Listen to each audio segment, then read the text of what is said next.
First cup of ayahuasca style mushroom tea. Down packed.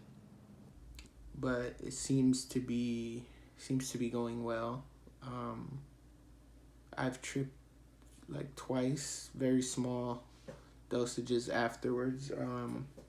Not trying to tap too hard in, just trying to I guess clear up some of the I don't want it to be such an experiment every time, so I can recreate this. I've tried it at the level of self, recreated it, bring it to my family, people around me, and then, just before I give anybody any advice, which I wouldn't, this is just, what I did and, my mind and how I want to use it to try and help my family and their perception. I want to help my family use this medicine to help give them perception, which will help them get on the process to curing up some of the, let's say, biological scars we have, scars from being a little kid, scars from, factors in the family that you can't really control, whatever the hell. Things 3 ancestors ago. That being said,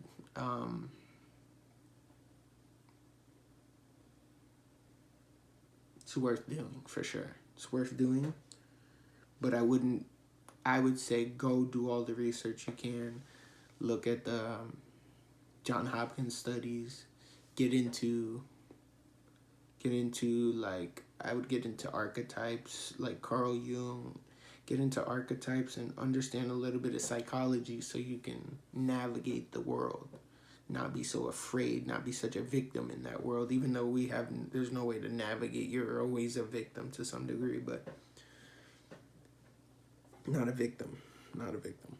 But you're not in control in that world. But if you understand a little bit about your psychology and you're like, oh, okay, it's like it soothes you on the path there, so you're not fighting as you're being pulled through a door. And then it's like, all right, now you've destroyed yourself trying to fight this process when it can be much smoother.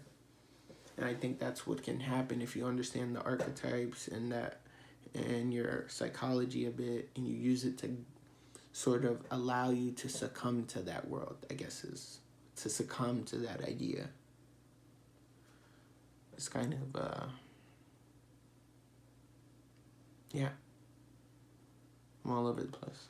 I don't know what the hell I'm talking about. But, yeah. So consciousness, it really did a number on me. Took me out for a few thousand years, I guess, and let me learn my lesson. What did I learn? I mean, when I came back, I was like crying, and I was laying on a dog bed, and I put my hand out, and I wasn't really seeing too well yet. I was still coming to, and the dog put his head inside my hand, and I was still in that world a little bit. It almost felt like the spirit world, right? And so I just felt like his blood or his, like, whatever. It's almost as if consciousness handed me back to this dog. And the dog, the dog was the only it was the only being I had seen for 2,000 years. So I'm crying, like, just, and the dog is kind of, like, crying too. He's like rubbing his head in my hand. He's like, holy shit, this guy's been through it, or something. I felt like he understood so much, and that connection at that point was never that clear between me and the dog, ever again. Like I felt his blood running through my body or something, or it was nuts. I'm clearly not that sane. But yeah, it was a really healing experience, since my brother has been able to tap in. And so we're working on that, and just kind of like, it's medicine, man.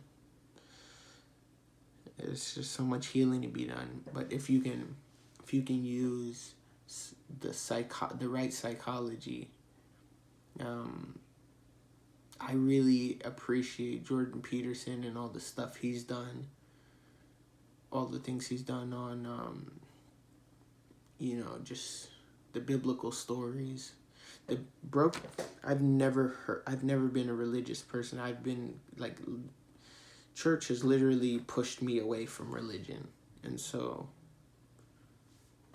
hearing Jordan Peterson, who's a psychologist, break down the psychological significance of the biblical stories, it's just, I would never think that would be something I'd be into. And then, I've watched them probably at least 4 or 5 times each, and I've watched his personality lectures. Like, I haven't went to college a day in my life. I'm not very educated on that term, but I feel like I've been through quite a few semesters of psychology, at least a few hundred of hours, listening to lectures and whatnot. And I can tell that's helped me navigate that world, or come to these realizations that, something in me needs to die if I'm not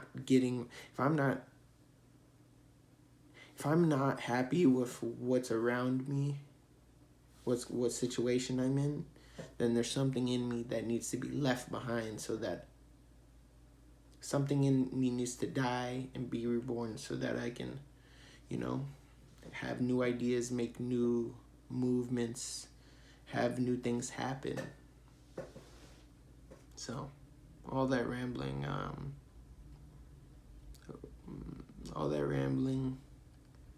what does that lead me to? How do you wrap it up? What do I got here?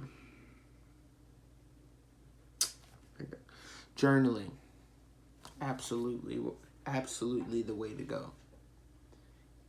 It's like, think about it. If you had an epic day in your life and you have it journaled, you can go back and look at the most epic day of your life. That's pretty fucking cool. I mean, and so this is, on this end, it's more of making realizations and improvement. But that's the coolest shit ever. That's the coolest shit you want to have written down 10 years from now, when you decide to make a book and you put together all your journalings or whatever. It's healing for sure. And it aids the process of navigating that world, of letting parts behind you, letting the lesser parts of you go. If you can get that, you can get the intent to get into the spirit realm. And I think that's why I got in with less, is because my intent was sharper. And it doesn't necessarily matter on the dose. It does matter on the dose, but if your intent is sharp, I think you can get in with less into the spirit realm.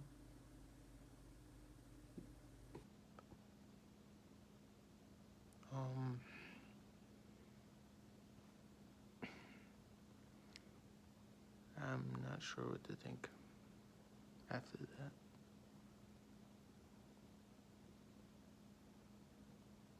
That's to be said about my whole perception just broke.